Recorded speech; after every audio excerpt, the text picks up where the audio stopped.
নমস্কার বন্ধুরা, welcome back to my channel SS story reader. এই চ্যানেলে শুধু ভূতের গল্প নয়, বিভিন্ন ধরনের গল্প এবং ঘটনা শুনতে পারবেন। আজ আপনাদের যে গল্পটা শোনাতে চলেছি সেটি লেখিকা সাগরিকা রায়ের লেখা কন্যাদান। তো বন্ধুরা, আর দেরি না করে শুনে নেওয়া যাক। আকাশ এখন মেঘলা। মেঘে ঢাকা ছাইরাঙা আকাশের গাম্ভীর্য দেখে শ্যামাপদর মহাপুরুষদের মুখ মনে পড়ে।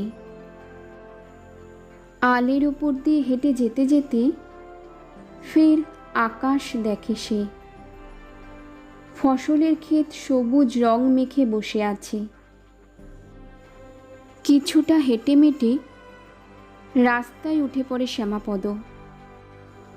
রাস্তার একপাশে বাঁশের ঝোপ বৃষ্টির জল খেয়ে কোমর ভাঙা বুড়ির মতো ঝুঁকে আছে।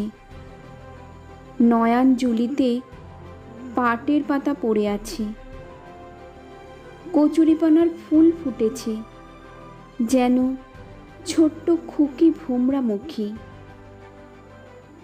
বৃষ্টির বাতাস গায়ে লাগতেই পা চালায় শ্যামাপদ। নয়ান জুলির জলে পা ধুয়ে নিচ্ছে ভোগরু। খেতে কাজ করে দুপুরে খাবার সময় হাত পা নয়ান জুলির জলেই ধুতে আসে চাষিরা। বেগার খাটা চাষি ভোগরু। নিজের জমি নেই, পরের জমির বাগাল। শ্যামাপদকে দেখে চেঁচিয়ে ডাকে, কই যান? শ্যামাপদ না থেমেই চেঁচিয়ে বলে, যাই বড় মেয়ের কাছে। ভোগরু হি হি হি হাসে, জানগা, তার খিদা পাইছে। শ্যামাপদ ভোগরুর হাসির ভিতরের ব্যঙ্গটা বোঝে।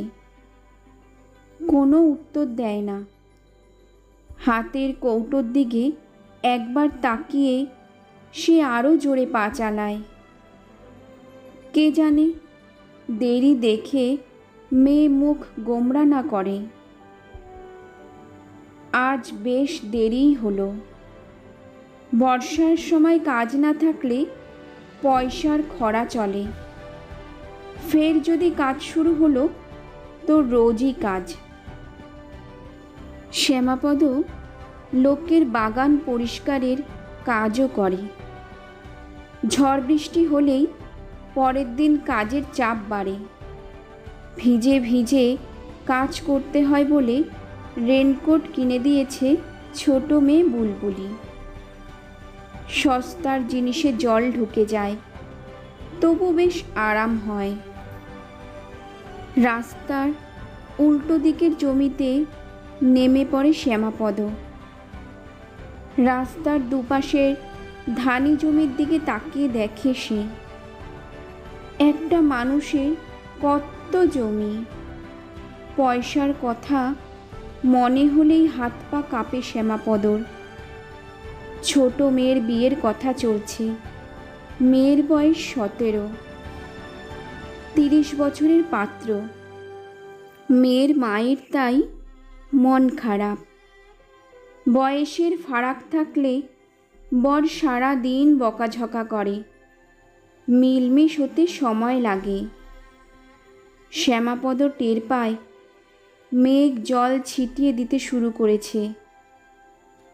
আজ রেনকোটও নেই সঙ্গে। ওটা গায়ে থাকলে ফেরার তাড়াহুড়ো থাকে না। বড় মেয়ের সঙ্গে কথা বলা যায় আরাম করে। মেয়ের কাছে বলার মতো কত কিছুই যে থাকে। আগে বড়জনকে বলে তবে ছোটজনকে বলবে শ্যামাপদ। গল্প ভালো লাগলে বড় মেয়েটা খুশিতে দুলতে থাকে। এটা ওর বরাবরের অভ্যাস।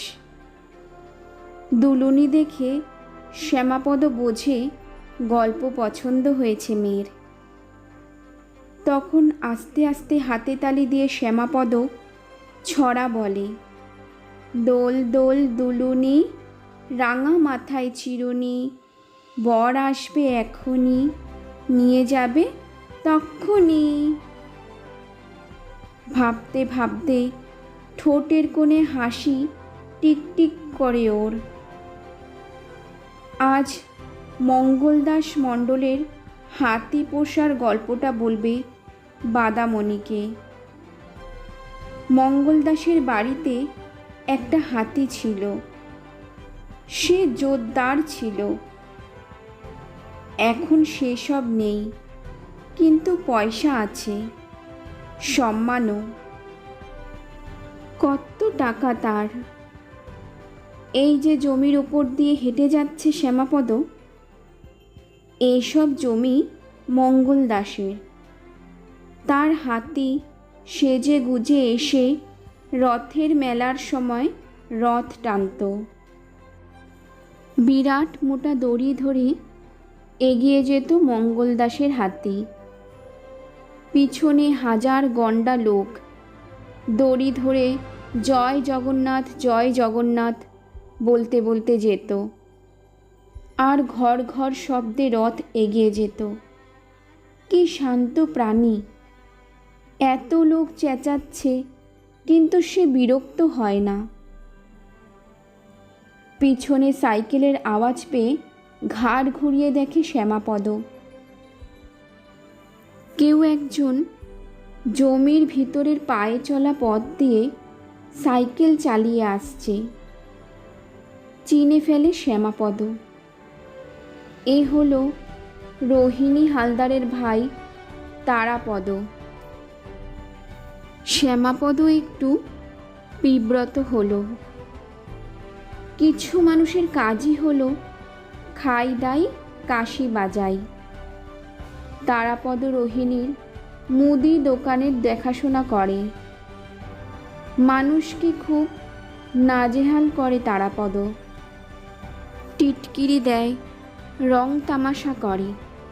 বিশেষ করে শ্যামাপদকে দেখলেই তারাপদর মুখে যেন তুবড়ি ছোটে। ঘাড়ের উপরে এসে পড়ল তারাপদ। শ্যামাপদকে দেখেই গান ধরল, আহা গো শ্যামাপদ লম্পট বসন্ত আগমন হয়। দ্রুত চারপাশে তাকিয়ে কেউ এসব গান শুনছে কিনা দেখে শ্যামাপদ তারাপদর দিকে না তাকিয়ে রাস্তা ছেড়ে দেয়। তারাপদ হে হে হেসে চলে যেতে থাকে।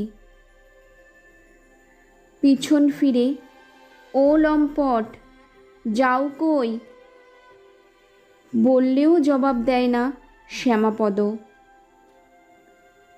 এসব গায়ে মাখে না শ্যামাপদ, কিন্তু ভয় হয় ওর মেয়েরা এসব গান শুনে না ফেলে।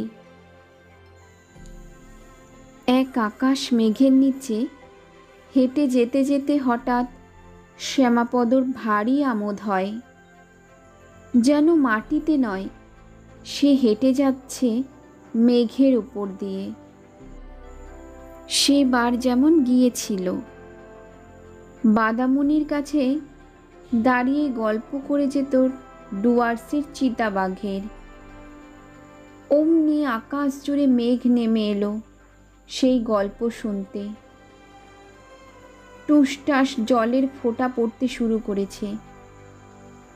আর এত কাছে মেঘ দেখিয়ে মেঘের উপরে হাঁটতে ইচ্ছে হলো শ্যামাপদর। মেঘের দল ওকে নিয়ে খানিক ভেসে বেড়ালো আকাশে। পরে নামিয়ে দিল বাদামণির কাছেই। বাদামণি ছাড়া কেউ সাক্ষী নেই সে ভ্রমণের। আর বাদামণি কখনো কাউকে বলবে না, সেই কথা জানে শ্যামাপদ। বাদামণি বড় লক্ষ্মী মেয়ে। দূরে দেখা যাচ্ছে বাদামণিকে। ঠিক দেখতে পেয়েছে বাবাকে। দুলছে দেখো। শ্যামাপদ হাসে। বাদলা বাতাসে সেই হাসি গিয়ে বাদামণির গায়ে লাগে। বিরাট গাছটা কত কাল ধরে পৃথিবীর গর্ভে তার শিকড় ছড়িয়ে দিয়ে পোক্ত হয়ে উঠেছে। অজস্র ডালপালা ছড়িয়ে দিয়েছে মহাশূন্যে। গায়ে ঘন কালচে সবুজ শ্যাওলার স্তর বেয়ে বৃষ্টির জলের ধারা নেমেছে আজ সকালেও। তার দাগ এখনো রয়েছে। লম্বাটে লাল খোলসযুক্ত ফলের ভিতরে থাকে লাল লাল শিমের বিচির মতো বাদাম। লোকে বলে বুনো বাদাম। শ্যামাপদ তাকে ডাকে বাদামণি বলে। এই তার বড় মেয়ে। ভগ্রু হেসে হেসে বলেছিল, তোমার মেয়ে অন্যের জমিতে থাকে কেন? এই জমি তো মঙ্গল দাসের। একদিন যদি মঙ্গল দাস বলে, এই শ্যামা, আমার জমিতে ঢুকবি না, তাইলে মেয়েরে দেখাবে কেমনে? এইসব কথার মধ্যে একটা যদি ঢুকে পড়ে সামান্য স্বস্তি দেয় বটে, কিন্তু অস্বস্তিটা কাটে না। ঘুমোতে গিয়ে চোখ খুলে রেখে শ্যামাপদ বাদামণির কথা ভাবে। মেয়েটা এক রাতে একা একা দাঁড়িয়ে আছে। দুশ্চিন্তা বেড়ে যায় শ্যামাপদর। শ্যামাপদর বউ মেয়ের নাইটির খুলে যাওয়া সেলাই ফের জুড়ে দিতে সূচের ছোট ছোট ফোড় দিতে বসে। শ্যামাপদ জানে বউ কিছু কথা জমিয়ে রাখে এই সময়ের জন্য। বুলবুলির ছবি খুব পছন্দ হয়েছে ছেলেপক্ষের। তারা আসবে এই রবিবার। ভাপা পিঠা করে রাখবো। ভাপা পিঠা? বড় মেয়ের জন্য 2 খান দিও। শ্যামাপদ খুশি হয় ভাপা পিঠা হবে শুনে। খুশিতে আঙুল মটকাতে থাকে। বউ বলে, টাকা পয়সার জোগাড় করতে হবে। তারা কিছু নেবে না যদি পছন্দ হয়। তাও মেয়ের জন্য শাড়ি, রূপার হার, সোনার নাকফুল লাগবে। চুড়ি লাগবে। আমার রূপার চুড়ি 2টা দেব। বরযাত্রী আত্মীয় স্বজনদের খাওয়া দিতে হবে। ডাবর, থালা বাটি, গেলাস, ধুতি গেঞ্জি এই কটা দিতেই হয়, আর চাদর বালিশ। থালা বাটি ডাবর। শ্যামাপদ ভয় পায়। এত সব কোথা থেকে আসবে? বন্ধু বান্ধব বলতে তেমন কেউ নেই। কার কাছে দুঃখের কথা বলবে? এখন শ্যামাপদ বাদামণির কাছে এসে দাঁড়িয়ে মেয়েকে দেখল। বাপকে দেখে বড় মেয়ে ভারী খুশি হয়ে দুলতে থাকে। বিরাট লম্বা ডালপালা ছড়িয়ে দোল দোল দুলুনি গানের সুরে নাচতে থাকে। শ্যামাপদ হাসে ছেলে মানুষের মতো। হাসতে হাসতে কৌটো খুলে ভাপা পিঠে বের করে, একটা বড় পাতার ওপরে রাখে। মুখে বক বক, খাইস রে মা, তোর জন্য তোর মা বানাইছে, তুই ভালোবাসিস? আর তোর বোন, তার বুঝি বিয়া লাগলো রে? ছেলে ভালোই। এক নাগারে কথা বলতে বলতে পিঠে সাজিয়ে নিচের দিকের একটা ডালে রাখে শ্যামাপদ। আজকে বেশি সময় থাকতে পারবো না রে মা, জোর বৃষ্টি আসতেছে, বাসায় যাই, তুই খা। শ্যামাপদ দ্রুত হাঁটে। ঝিরঝিরে বৃষ্টি শুরু হয়েছে মানে এবারে হুম হাম বৃষ্টি নামবে রাক্ষসের মতো। অভ্যেস আছে রোদে জলে কাজ করার, কিন্তু মেয়ের বিয়ের সামনে এখন কোনো রকমভাবেই অসুস্থ হতে চায় না শ্যামাপদ। অসুস্থ হলে বউ রেগে যাবে, আর সব রাগ গিয়ে পড়বে বাদামণির ওপরে। শ্যামাপদ বোঝাতে পারে না বাদামণিকে কতটা ভালোবাসে সে। বুলবুলির জন্মের কত আগে থেকে সে বাদামণিকে চেনে।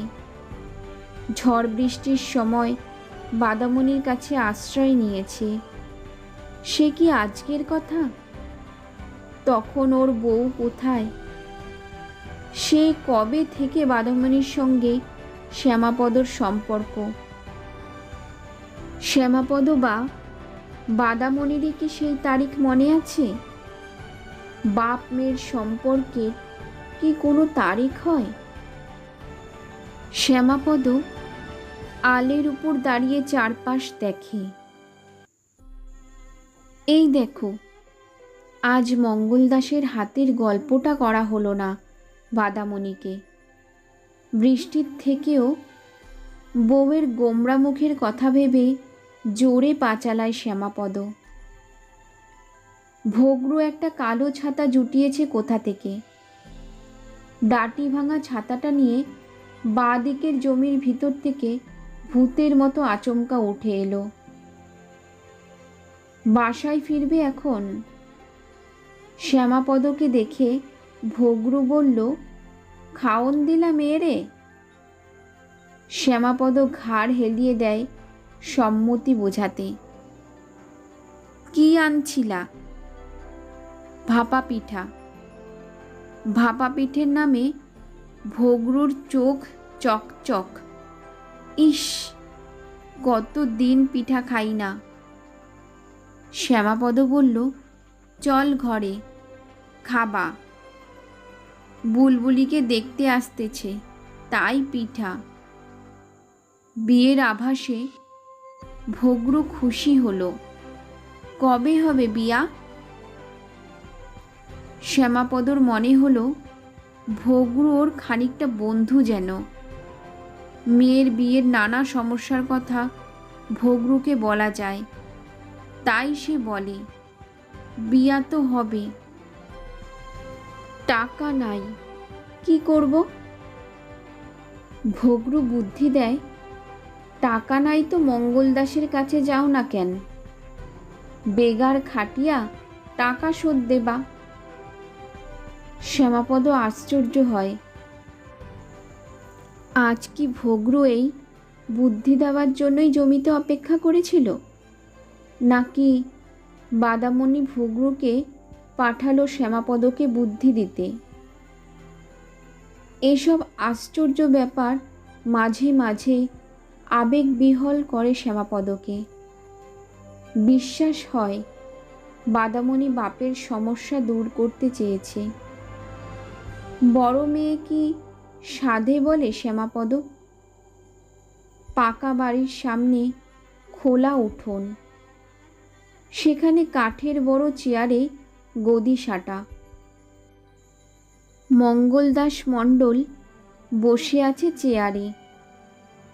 চারপাশে ছড়িয়ে ছিটিয়ে আছে পারিষদরা। এক কোণে এক্কা দোক্কা খেলছে বাচ্চারা। মঙ্গলদাসের নাতিপুতি হয়তো, ভাবল শ্যামাপদ। মঙ্গলদাস শ্যামাপদকে দেখে চোখ কুঁচকে তাকায়।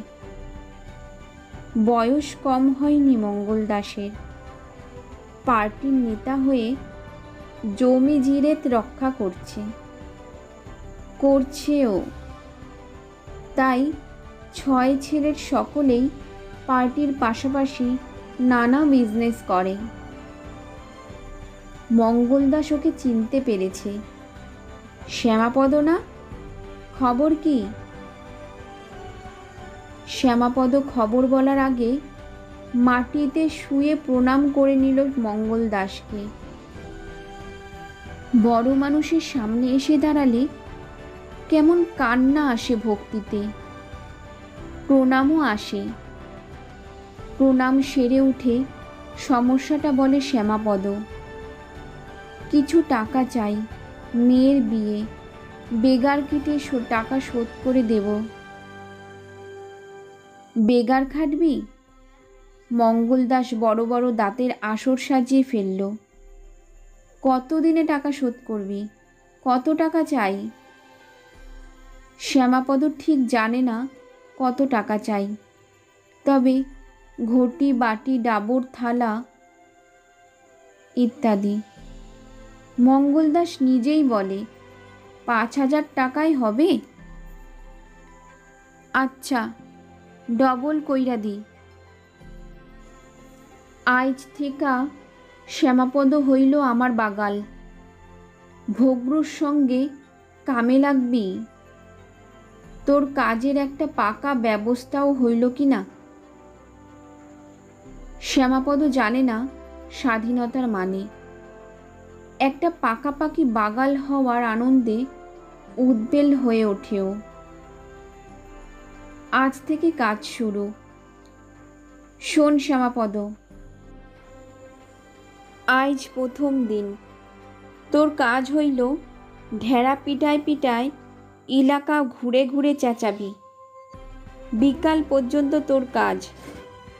কাইলো যাবি ঢেড়া নিয়া। ঢেড়া পেটাবে শ্যামাপদ। কি খবর জানাতে হবে শ্যামাপদকে?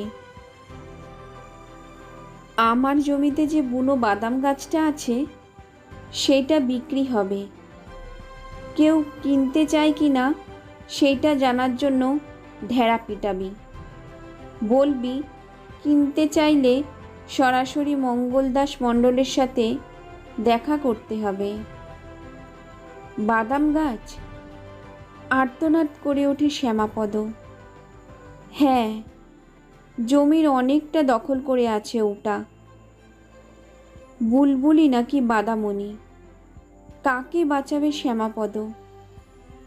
বাদামণিকে বাঁচাবে কি করে? জমি সাফ দেখতে চায় মঙ্গলদাস। সেখানে কার মেয়ে বিক্রি হলো তা কেন দেখবে সে? উন্মাদের মতো রাতের অন্ধকারে বাদামণিকে জড়িয়ে কাঁদতে থাকে শ্যামাপদ। বৃষ্টির ফোঁটায় ভিজে একসা হয়ে যায় সে। বাদামণির চোখ বেয়ে জলের ধারা নেমে এসে ভিজিয়ে দেয় বাবাকে। শ্যামাপদকে খুঁজতে বেরিয়ে এসেছিল বুলবুলি। অন্ধকার জমি থেকে বাবাকে ধরে ধরে ঘরে নিয়ে যায়। বাদামণির গোড়ায় রাখা গতকালের দেওয়া ভাপা পিঠের গায়ে তখন ঠিক ঠিক পিঁপড়ে। শ্যামাপদ পিছন ফিরে দেখে বাদামণি দুলছে অল্প অল্প। 2-1 দিনের মধ্যে এই জায়গাটা ফাঁকা হয়ে যাবে। শ্যামাপদ দাঁড়িয়ে পড়ে। দোল দোল দুলুনি, রাঙা মাথায় চিরুনি, বর আসবে যখনই, নিয়ে যাবে তখনই। শ্যামাপদর 2 মেয়েরই বিয়ে হবে। কন্যাদান করবে শ্যামাপদ।